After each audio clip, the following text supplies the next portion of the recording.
আসসালামু আলাইকুম বন্ধুরা, সকলে কেমন আছেন? আশা করি সকলে ভালো আছেন। তো আপনাদের মাঝে আবারও চলে আসলাম আরেকটি ভিডিও নিয়ে, নতুন একটি আপডেট দেওয়ার জন্য বা খবর দেওয়ার জন্য।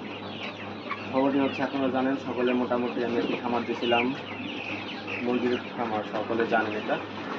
তো এতদিন আমি এখানে ব্রয়লার মুরগি করছিলাম, ব্রয়লার মুরগিতে অনেক টাকা লস খাইছি, ব্রয়লার মুরগি মারা যায়, ব্রয়লার মুরগি হয় না। তারপরে আমি কক মুরগি উঠেছি, কক মুরগিতে আলহামদুলিল্লাহ এখন মোটামুটিভাবে স্বাবলম্বীর পথে। তো এখন স্বাবলম্বীর কথা বাদে দিলাম, এখন যেটা নিয়ে দুই চালান আমি করছি কক মুরগি। তো কক মুরগির বয়স আজকে 45 দিন, মোটামুটিভাবে বেচার উপযুক্ত।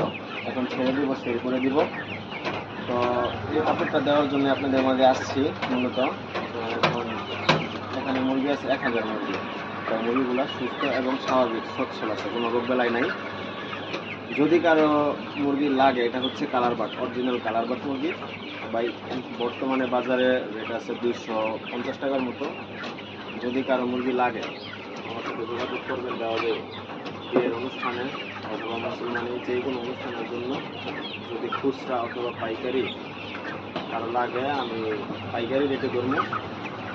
যদি কারো লাগে আমার সাথে অবশ্যই যোগাযোগ করবেন, দেওয়া যাবে পাইকারি রেটে। তো এই ছিল আজকের মতো। তো সবাই ভালো থাকবেন, সুস্থ থাকবেন। আবারও আরেকটি ভিডিও নিয়ে আপনাদের মাঝে আসবো। তাহলে সবাই ভালো থাকবেন।